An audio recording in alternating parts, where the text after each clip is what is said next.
नमस्कार। मंथन में आपका स्वागत है। मैं दुर्गेंद्र चौहान हूं। उत्तर प्रदेश विधानसभा पर काबिज होने के लिए राजनीतिक दलों ने रणभेरी बजा दी है। फिलहाल पूर्वांचल चुनावी अखाड़ा बन गया है। पूर्वांचल के 156 सीटों पर जिसका राज होगा, जिसका वर्चस्व होगा, वही यूपी का ताज पहनेगा। पूर्व का रिकॉर्ड तो फिल वक्त यही बता रहा है। मंथन में आज बात होगी पूर्वांचल की जंग की।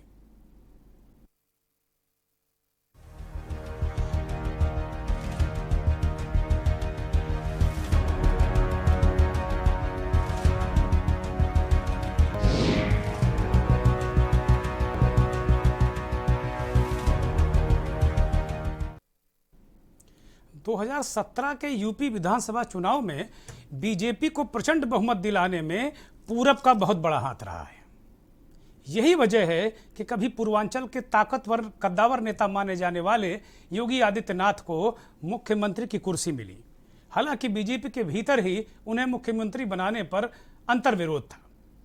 आज तक पार्टी के कुछ नेता योगी के खिलाफ अंदर ही अंदर अभियान चलाते रहे हैं, लेकिन योगी ने पूर्वांचल से निकलकर कब पूरे यूपी और देश के बड़े हिंदुवादी नेता के रूप में खुद को स्थापित कर लिया, इसका अंदाजा विरोधियों को भी नहीं था। इस बार पूर्वांचल की जंग में भाजपा के सामने समाजवादी पार्टी छोटे छोटे दलों के साथ एक संयोजन खड़ा करके बहुत बड़ी मजबूती के साथ में खड़ी नजर आ रही है। 2017 के चुनाव में पूर्वांचल के 26 जिलों के 156 विधानसभा सीटों में 106 सीटें बीजेपी ने जीती थी। 18 सीटें सिर्फ सपा को मिली थी। कांग्रेस को 4 सीटों पर संतोष करना पड़ा था। इस बार भाजपा, सपा, कांग्रेस, बसपा और आम आदमी पार्टी ने पूर्वांचल में गोटी बिछा दी है। भगवान बुद्ध की धरती सिद्धार्थनगर से प्रधानमंत्री नरेंद्र मोदी ने पूर्वांचल संधान किया। काशी के विकास के साथ पूर्वी भारत या पूर्वी उत्तर भारत के विकास का रोड मैप भी उन्होंने पेश किया। 5400 करोड़ की परियोजनाएं शुरू की। पिछली सभी परियोजनाएं मिला ली जाएं तो काशी को अकेले 75,000, जी हां 75,000 करोड़ का विकास मोदी दे चुके हैं। मोदी योगी की जोड़ी बड़ी बेजोड़ है। मोदी ने आज काशी का दौरा किया और काशी में जो उनका अंदाज नजर आया वो बिल्कुल अलग तरीके से था। बिल्कुल फुल ऑन प्रधानमंत्री नरेंद्र मोदी बिल्कुल चुनावी मोड में नजर आए। उन्होंने पूरे एक तरीके से जो उनका अंदाज चुनावी सभाओं में, रैलियों में होता है, उस अंदाज को उन्होंने दिखाया। और यूं ही नहीं, उनके पास बताने के लिए बहुत कुछ था।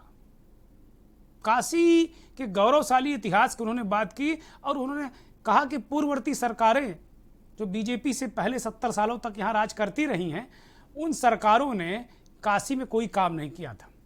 बिजली के तार लटकते थे, चलना मुश्किल था। ये सब सारी बातें उन्होंने कही। विपक्ष को सीधे निशाने पर रखा समाजवादी पार्टी और कांग्रेस पार्टी। मोदी के सीधे निशाने पर थे। 70 साल का राज कांग्रेस ज़्यादातर उसमें शासन में रही है और फिर समाजवादी पार्टी और थोड़ा बहुत हमला करते हुए बहुजन समाज पार्टी पर नजर आए, लेकिन मुख्य रूप से निशाना यही दो दल रहे। अगर पूर्वांचल की गणित की बात करें तो बेहद दिलचस्प गणित है वहाँ का। अति पिछड़ों का ये जो जबरदस्त मामला है, वहाँ पर अति पिछड़े बहुत बड़ी तादाद में है और अति पिछड़ों को लेकर जो छोटे छोटे दल बने हैं, चाहे वो सुहेलदेव भारतीय समाज पार्टी हो, ओम प्रकाश राजभर की, या संजय चौहान की प्रगतिशील पार्टी,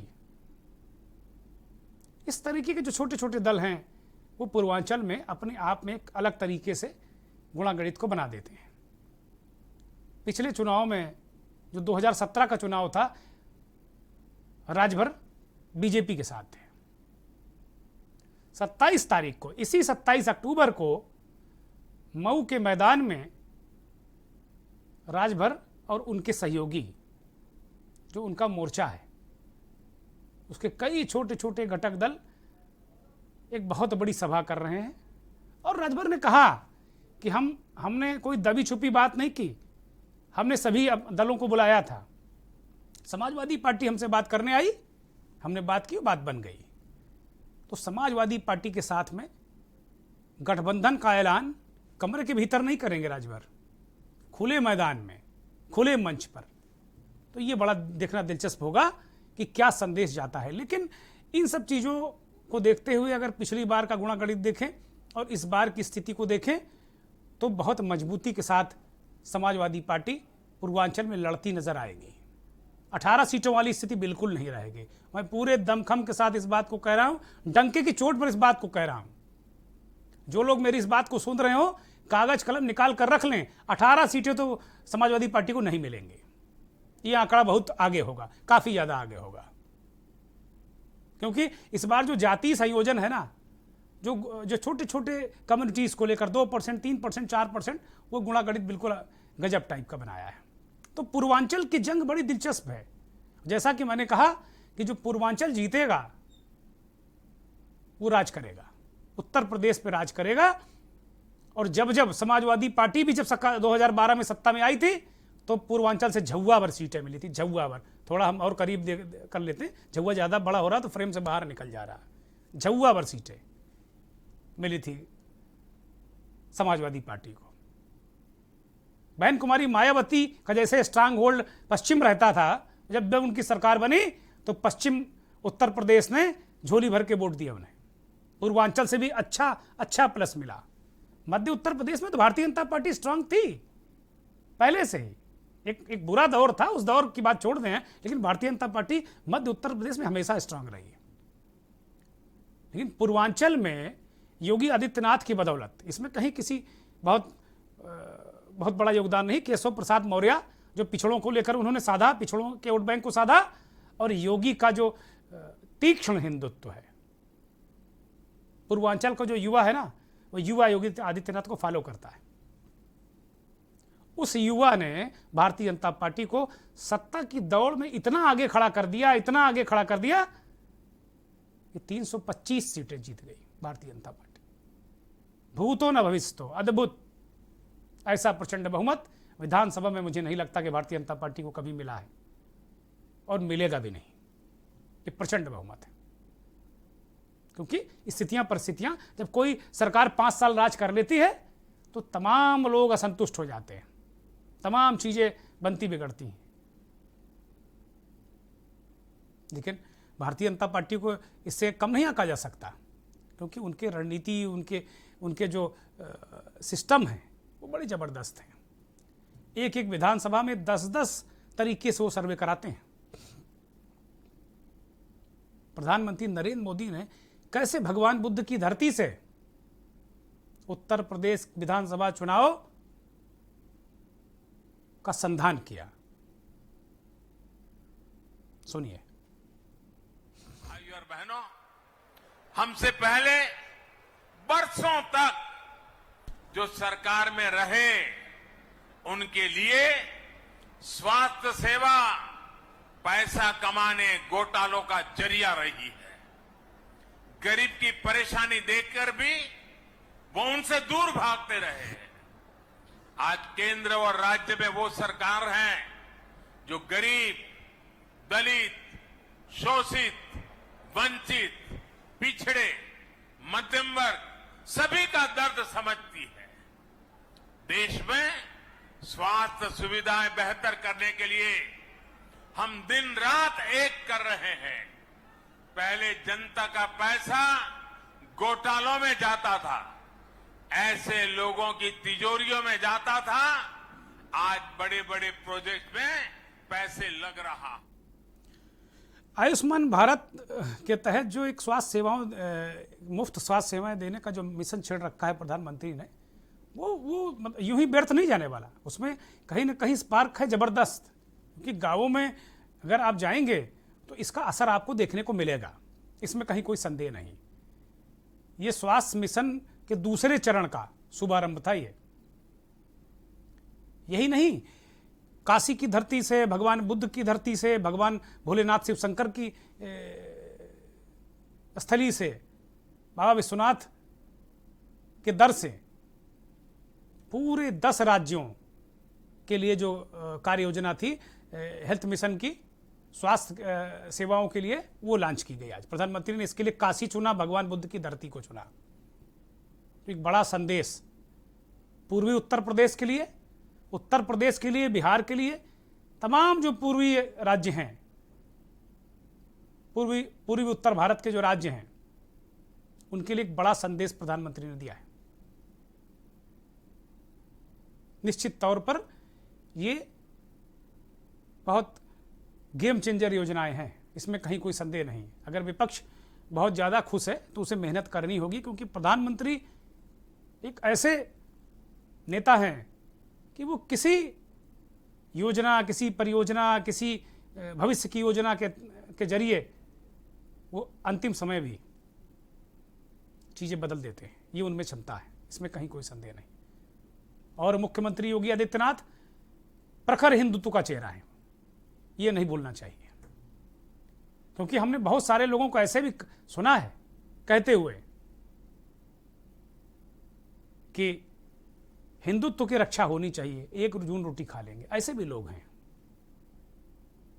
इस बात को नजरअंदाज नहीं कर सकते। महंगाई पर वो बात करने को तैयार नहीं है ऐसे लोग। निश्चित तौर पर तो ये बड़ा महत्वपूर्ण होगा देखना। लेकिन ये तय है, ये जो पूर्वांचल की जंग की हम बात कर रहे हैं ना, इस बार जंग वास्तव में होगी, बड़ा भीषण संघर्ष देखने को मिलेगा।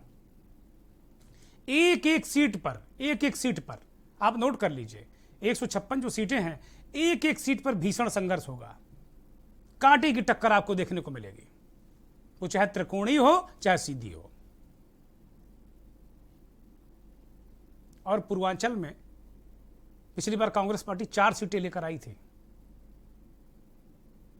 मुझे जो संकेत और संदेश मिल रहे हैं, इस बार ये संख्या बढ़ेगी कांग्रेस की भी, पूर्वांचल से जो मिलने वाली सीटों की, क्योंकि अपने निम्नतम स्तर पे कांग्रेस भी थी और समाजवादी पार्टी भी अपने निम्नतम स्तर पे थे, सबसे निचले पायदान पे। अब काशी में परियोजनाओं योजनाओं को जो लॉन्च किया गया, प्रधानमंत्री से पूर्व उत्तर प्रदेश के मुख्यमंत्री योगी आदित्यनाथ ने भी अपने तरीके से चीजों को पेश किया, रणनीतिक तरीके से, स्ट्रैटेजिकली। सुनिए। उत्तर प्रदेश में तब कोविड जांच की कोई सुविधा नहीं थी।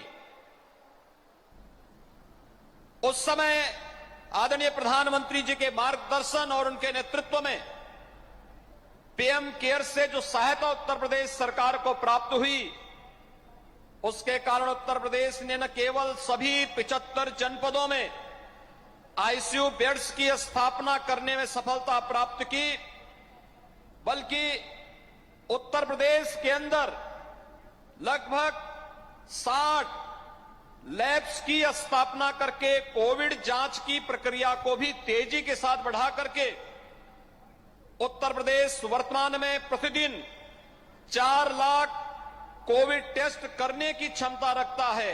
आदरणीय प्रधानमंत्री जी के मार्गदर्शन और उनके यशस्वी नेतृत्व के कारण और भारत सरकार के सहयोग के कारण ही संभव हो पाया है। अब इसी पूर्वांचल की जंग से जुड़ी एक और महत्वपूर्ण जो कुछ कड़ियां हैं वो जुड़ी हैं आज, उसको देखना बहुत दिलचस्प होगा।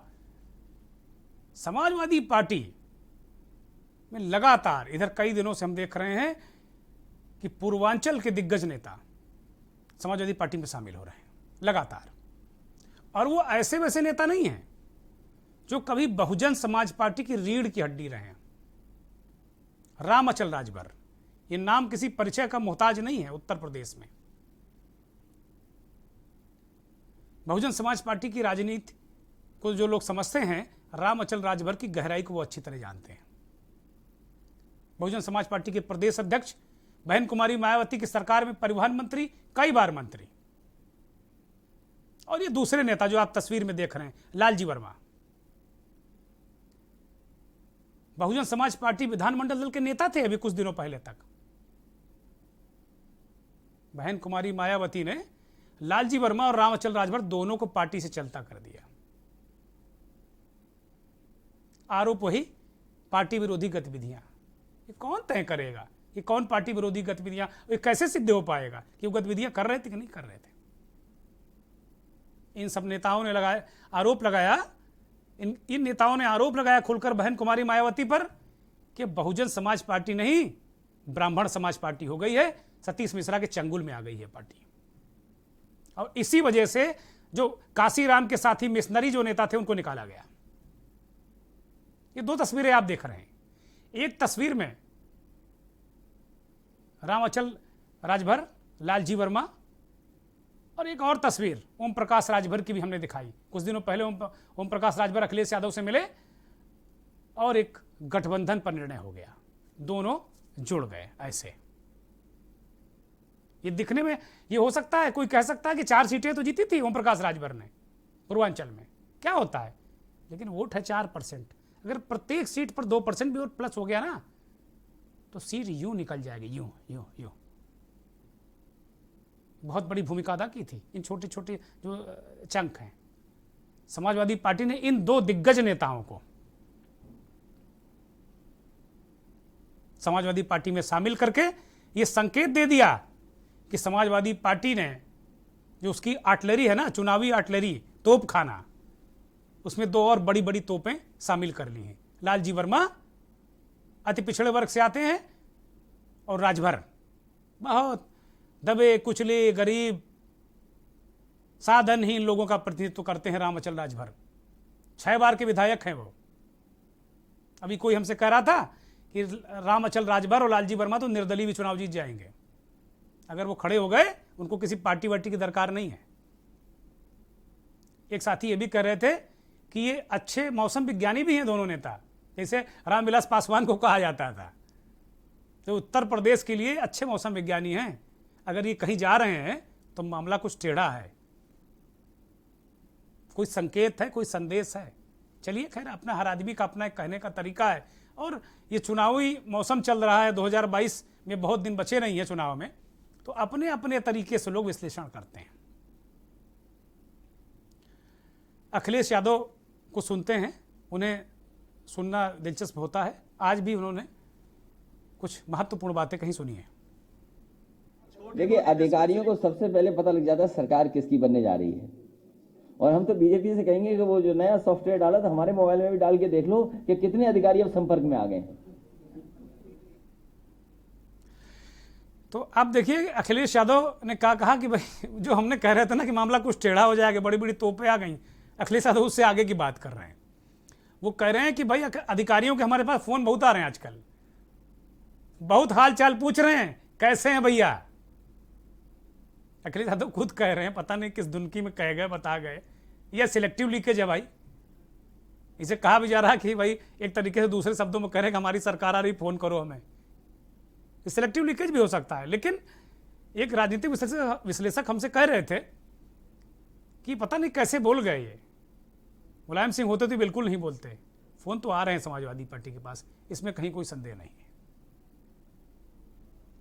एक महत्वपूर्ण बात जो इसी प्रेस कॉन्फ्रेंस के दौरान जब इन दोनों नेताओं को पार्टी में शामिल कराया तो उन्होंने सबसे बड़ी बात ये बताई कि भाई एक तो अधिकारी हमें फ़ोन कर रहे हैं, और जब एक पत्रकार ने सवाल किया कि भाई ये योगी जी 68 लाख टेबलेट दे रहे हैं, तो अखिलेश यादव ने क्या कहा, जरा सुन लीजिए। शिक्षा का पूरी व्यवस्था कोलैप्स हो गई। क्या पढ़ाई हो रही है उत्तर प्रदेश में, बताइए हमें, क्या पढ़ाई हो पा रही है। अब मुख्यमंत्री जी कह रहे हैं हम टेबलेट देंगे। 4.5 साल कौन सी टेबलेट देते रहे आप? कौन सा कैप्सूल दिया आपने जो अब टेबलेट दे दोगे आप? तो कह रहे थे कि भाई कौन सी टेबलेट दे रहे हैं, कौन सी गोली दे रहे हैं। अखिलेश यादव को जो अंदाज था ना, वो लग रहा था कि कोई किसी मीठी गोली की बात कर रहे हैं। वो कह रहे 4.5 साल आपने टेबलेट और कैप्सूल क्यों नहीं दिया भाई? अब जब चुनाव को 3 महीने बचे हैं तो आप टेबलेट कैप्सूल दे रहे हैं। ये अखिलेश यादव कह रहे हैं, हम नहीं कह रहे हैं। ये विपक्ष है, पूर्व मुख्यमंत्री, उनको पूरा हक है, हमें हक नहीं दिया है किसी ने। हम तो जो लोग कह रहे हैं उसको प्रस्तुत कर रहे हैं अपने दर्शकों के लिए। प्रियंका गांधी भी लगातार पूर्वांचल में लगातार प्रतिज्ञा यात्रा के जरिए सारी, अब ये समाजवादी पार्टी की बात हो गई, भारतीय जनता पार्टी की बात हो गई, कांग्रेस की बात इस समय करना जरूरी है, क्योंकि कांग्रेस जमीन पर क्या है हमें पता नहीं, लेकिन लड़ती नजर आ रही है, मुख्य विपक्षी दल की तरह वो लड़ती नजर आ रही। और पिछले 2 साल से, जब से प्रियंका गांधी उत्तर प्रदेश की प्रभारी महासचिव बनी है, तब से हर मुद्दे पर, हर जुल्म ज्यादती पर वो उत्तर प्रदेश में नजर जरूर आई है। और उन्होंने ये भी कहा है, मेडिकल सुविधाओं को लेकर उन्होंने ट्वीट किया कि भाई कोरोना काल में आपने क्या कर दिया, उसको लेकर भी तमाम चीजें उन्होंने की और सरकार पर निशाना साधा। और ये भी कहा कि जब कांग्रेस पार्टी की अगर सरकार आई, ये वही ट्वीट है, प्रतिज्ञा यात्रा के दौरान उन्होंने कहा कि अगर कोरोना काल में आपने कुछ नहीं किया, लोगों को मरने के लिए छोड़ दिया, मुख्यमंत्री योगी और भारतीय जनता पार्टी में निशाना साधा और कहा कि अगर कांग्रेस पार्टी को मौका दिया सेवा करने का इस जनता ने, तो प्रत्येक व्यक्ति को, उत्तर प्रदेश के प्रत्येक गरीब, कुचले, दबे व्यक्ति को 10 लाख रुपए तक का, 10 लाख, अभी आयुष्मान भारत में 5 लाख तक का ही इलाज है, वो कह रहे हैं कि 10 लाख तक का इलाज हम मुफ्त देंगे प्रत्येक व्यक्ति को। बड़ी बात है। सबसे अच्छी बात यह हमें लग रही है कि बात कुछ भी हो, तू मैं हो, चुनावी स्टंटबाजी हो, बड़ी बड़ी बातें हो, दावे हो, वादे हो, इनको कुछ भी कह सकते हैं, लेकिन अच्छी बात यह है कि जैसे जैसे चुनाव करीब आ रहा है ना, मुद्दों की बातें हो रही हैं। कोई दवाई की बात करता है, कोई पढ़ाई की बात करता है, कोई सिंचाई की बात करता है, कोई कमाई की बात करता है। आम आदमी पार्टी भी पीछे नहीं है। आम आदमी पार्टी के संयोजक और दिल्ली के मुख्यमंत्री अरविंद केजरीवाल अयोध्या पहुंच गए। शाम को सरयू जी में आरती की, सरयू जी की आरती की, रामलला के दर्शन किए, संत महंत साधु पंडित पुजारी सबसे भेंट की। ये संकेत भी कुछ और कह रहा है। ये बता रहा है केजरीवाल की उत्तर प्रदेश में सक्रियता, उनकी पार्टी के उत्तर प्रदेश के प्रभारी संजय सिंह की आक्रामकता, उनके आक्रामक तेवर, उनके तीखे तेवर इस बात का संकेत दे रहे हैं कि आम आदमी पार्टी भी मजबूती के साथ चुनाव लड़ने जा रही है। जितनी भी सीटों पर लड़ेगी, आपको मजबूत लड़ती नजर आएगी। और केजरीवाल का यह अंदाज अलग अंदाज है, नजर आ रहे हैं अयोध्या में। ये देखिए उनको।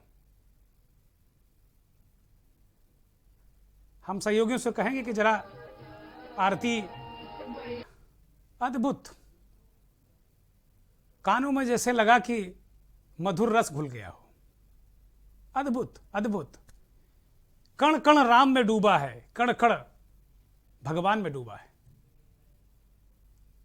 बहुत महत्वपूर्ण है, बहुत महत्वपूर्ण है। अरविंद केजरीवाल ने भी कमर कस ली है और उनकी तिरंगा यात्रा भी अयोध्या से निकली। उनका भी राजनीतिक केंद्र जो है ना, अयोध्या है। और भारतीय जनता पार्टी का भी राजनीतिक केंद्र राम मंदिर और अयोध्या ही है। यहाँ एक ब्रेक के लिए रुक रहे हैं। बार बार हमारे सहयोगी कह रहे हैं ब्रेक पर जाएंगे, ब्रेक पर जाएंगे, और हम भी हैं कि मान ही नहीं रहे हैं, लेकिन अब चले जाते हैं ब्रेक पे। आप देख रहे हैं के न्यूज, खबरों का सारथी। सुपुत्र मेडिटेशन गुरु बेहद नेक, और पिताश्री थोड़े रंगीले, थोड़े दिल फेंक। दोनों के अलग हैं रंग, पर दोनों का एक अनोखा स्वाद। कमला पसंद, अनोखा स्वाद। चलो यहाँ पर सही से स्पेलिंग है। पूजा, मैं मार्केट से आता हूँ। मिस्टर, कार की चाबी? नहीं, मैं पैदल ही जाऊंगा। पापा, not dad। हाँ यार, अपनी दिल्ली सरकार बोलती है कि पॉल्यूशन कम करने के लिए हफ्ते में एक बार अपनी गाड़ी से एक ट्रिप कम करें और उसकी बजाय पब्लिक ट्रांसपोर्ट या कारपूल का इस्तेमाल करें। It's a small request, make sense, no? Yes, और ये बात मैं आपसे कब से कह रही थी, लेकिन मैं हेल्थ के पॉइंट ऑफ व्यू से बोल रही थी। यू नो व्हाट, मैं भी यही सोच रहा हूँ कि जब दिल्ली सरकार और घर की सरकार एक ही बात बोल रही है तो सुन ही लेना चाहिए। चलो यू गाइस कैरी ऑन, मैं चलता हूँ, बाय। बाय पापा। एक हफ्ते में आप जितनी बार गाड़ी निकालते हैं, अब से बस एक बार कम निकालें। बस एक ट्रिप कम, आप मिलकर अपने हिस्से का पोल्यूशन कम करें। हफ्ते में गाड़ी का बस एक ट्रिप कम करें। और खुशबू में झूम के भाई लेके आए गोल्डी मसाले। गोल्डी मसाले, खुशबू और स्वाद ऐसा तो रिश्तों में गुस्सा कैसा। पर ये दिल है कि चख रहा है उन्हीं अल्फाजों का दूर कितना भी जाओ, इस जुबान से दूर ना जा पाओगे। विमल, बोलो जुबान केसरी। आप देख रहे हैं के न्यूज, खबरों का सारथी। अब बात चलते चलते हम आपके लिए एक ऐसा दृश्य, एक ऐसा वीडियो लेकर आए हैं जो कलयुग में देखना शायद नहीं देखने को मिलता है। बिहार के सबसे ताकतवर राजनीतिक परिवार लालू प्रसाद यादव के परिवार में इन दिनों दो भाइयों के बीच, राम लखन के बीच मामला ठीक नहीं चल रहा है। उनके बड़े बेटे तेज प्रताप यादव बार बार आरोप लगा रहे हैं कि हमें हमारे पिता से दूर किया जा रहा है, हमें हमारी पार्टी से दूर किया जा रहा है। परोक्ष रूप से वो अपने छोटे भाई तेजस्वी यादव पर निशाना साध रहे हैं, लेकिन कंधा इस्तेमाल कर रहे हैं आरजेडी के प्रदेश अध्यक्ष बाबू जगदानंद सिंह का। और आज तो उन्होंने दूसरे बड़े नेता संजय यादव का भी कंधा इस्तेमाल कर लिया। 3 साल तक जेल में रहने के बाद लालू प्रसाद यादव काफी बीमार हो गए थे, दिल्ली में भर्ती थे। लालू 3 साल बाद पटना पहुंचे तो एयरपोर्ट पर तेज प्रताप को घुसने नहीं दिया गया, अपने पिता से मिलने नहीं दिया गया। यह भी बड़ा अजीब किस्सा है कि एक बेटा अपने पिता से नहीं मिल सकता। राजनीति में ऐसा हो सकता है। आम दिनों में तो बड़ा बेटा अगर बाहर खड़ा हो तो पिता जरूर मिलेंगे, अगर कोई बहुत बड़ी नाराजगी नहीं है तो। जब पिता से तेज प्रताप नहीं मिल पाए तो अपने घर में उन्होंने धरना दे दिया, अपने घर में ही जहां वो रहते हैं, उनका आवास है, वहीं धरने पर बैठ गए। और उनके हजारों समर्थक कार्यकर्ता इस जिद पर अड़ गए कि लालू प्रसाद यादव यहां आएंगे, उनके तेज प्रताप पैर पखारेंगे और तभी ये धरना समाप्त करेंगे। ये बात लालू प्रसाद यादव को पता चली। ये दिन भर हंगामा, बवाल, तरह तरह की खबरें, तमाम तेज प्रताप ने तमाम आरोप लगाया कि ये लोग पार्टी को बदनाम कर रहे हैं, ये सब आरएसएस की मानसिकता वाले लोग हैं, यही लोग हैं जो पिताजी को जेल भिजवाए थे, तरह तरह की बातें होती रहीं। लेकिन लालू तो लालू हैं, पहुंच गए जहां बेटा धरने पर बैठा था। और धरना किस बात का कि पिता के पैर पकारेंगे, इस बात का धरना। आओ यहां।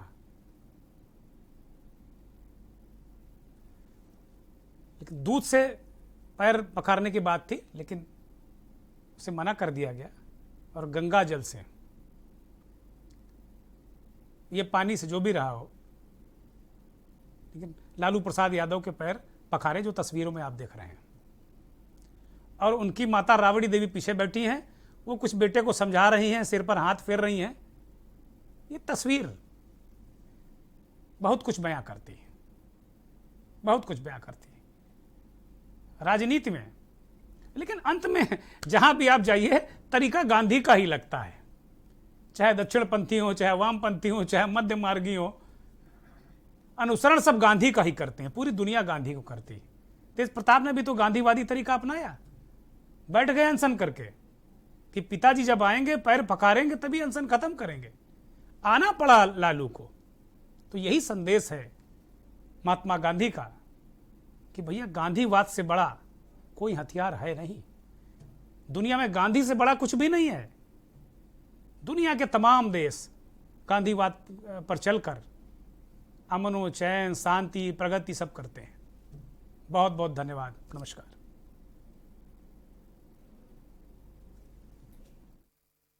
इस कार्यक्रम के प्रायोजक करता है कमला पसंद, अनोखा स्वाद।